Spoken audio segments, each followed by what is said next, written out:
আসসালামু আলাইকুম everyone, welcome back to our channel. আশা করছি সবাই ভালো আছেন, সুস্থ আছেন। আজকে আমি আপনাদের সাথে একটা হোমমেড অয়েল শেয়ার করব, যেটা কিনা বাচ্চাদের জন্য খুবই উপকারী। বিশেষ করে শীতের সময় যখন বাচ্চাদের ঠান্ডা সর্দি কাশি লেগেই থাকে, তখন এই অয়েলটা কিন্তু খুবই উপকারে আসে। আমি তো আমার বাচ্চাকে এটা ব্যবহার করাই আর বেশ ভালোই উপকার পাচ্ছি, আলহামদুলিল্লাহ।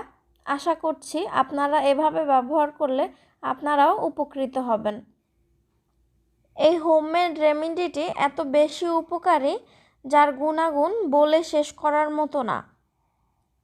তাহলে চলুন আর কথা না বাড়িয়ে দেখে নেই কিভাবে আমি এই অয়েলটি তৈরি করি।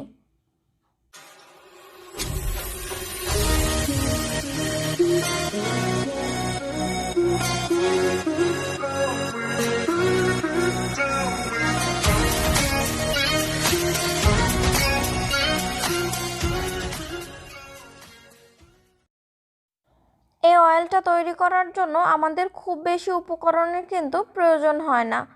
এখানে আমি 7-8 কোয়া রসুন নিয়েছি 1 চা চামচ পরিমাণ কালো জিরা, আর নিয়েছি 2 টেবিল চামচ সরিষার তেল।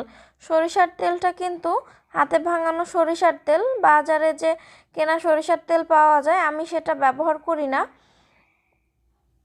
চেষ্টা করবেন একটু ভালো মানের সরিষার তেল নেয়ার। এবার আমি রসুনগুলোকে একটু ছেঁচে নিচ্ছি। আপনারা চাইলে এগুলোকে কুচি করেও নিতে পারেন, তবে এভাবে করে থেতলে নিলে বেশি ভালো হয়।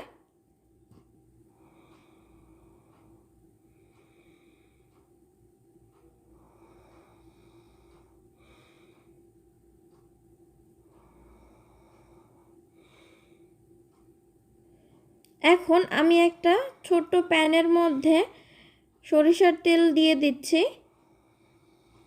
এর মধ্যে আমি কালো জিরা দিয়ে দিলাম, আর দিয়ে দিচ্ছি সেই থেতো করে রাখা রসুনগুলো।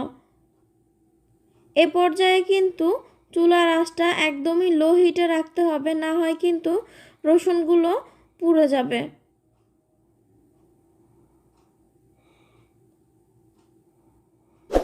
এবার এটাকে ভালোভাবে নেড়ে চেড়ে রসুনগুলো বাদামি হওয়া পর্যন্ত অপেক্ষা করছি।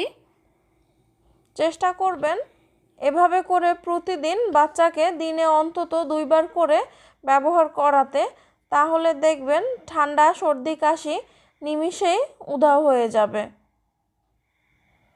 আমি এটা প্রতিদিনই ব্যবহার করাই, আর সবচেয়ে বেশি ভালো হয় যদি এটা প্রতিদিনই তৈরি করে ব্যবহার করানো যায়। আমি আজকে যে পরিমাণ নিয়েছি এটা আমার বাচ্চাকে আমি একদিনই ব্যবহার করাবো, দ্বিতীয় দিন আর ব্যবহার করব না, তাহলে এটার ভালো ফলাফল পাওয়া যায়।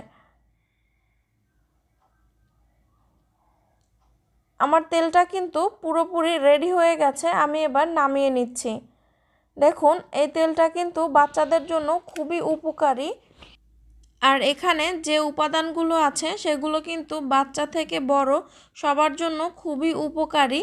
আর কালো জিরা তো খুবই উপকারী একটা উপাদান, যেটা কিনা সব রোগের মহা ঔষধ হিসেবে আমরা জানি। আর চেষ্টা করবেন বাচ্চাকে দিনে অন্তত 2 বার বুকে, হাতের তালুতে আর পায়ের তালুতে মালিশ করে দেওয়ার জন্য। আর যাদের অ্যালার্জি আছে তারা কিন্তু অবশ্যই এই তেলটা অ্যাভয়েড করবেন, বা যারা তেল পছন্দ করেন না। আর যারা তেল পছন্দ করেন বা বেবিকে এভাবেই ঠান্ডা কাশি সারাতে পছন্দ করেন ঔষধ ছাড়া, তারা কিন্তু এটা অনায়াসেই ব্যবহার করতে পারেন। খুবই ভালো একটি রেমেডি, যেটা কিনা বাচ্চাদের জন্য খুবই উপকারী। আমার মতো ঘরে বসে যারা বাচ্চাদের ঠান্ডাজনিত প্রবলেমগুলো সমাধান করতে পছন্দ করেন, তারা কিন্তু অনায়াসে এই রেমেডিটি ব্যবহার করতে পারেন। আশা করছি 2-1 দিন ব্যবহারের মধ্যেই আপনারা পার্থক্যটা বুঝতে পারবেন। তাহলে আজকের মতো এ পর্যন্তই। সবাই ভালো থাকবেন, সুস্থ থাকবেন। আল্লাহ হাফেজ।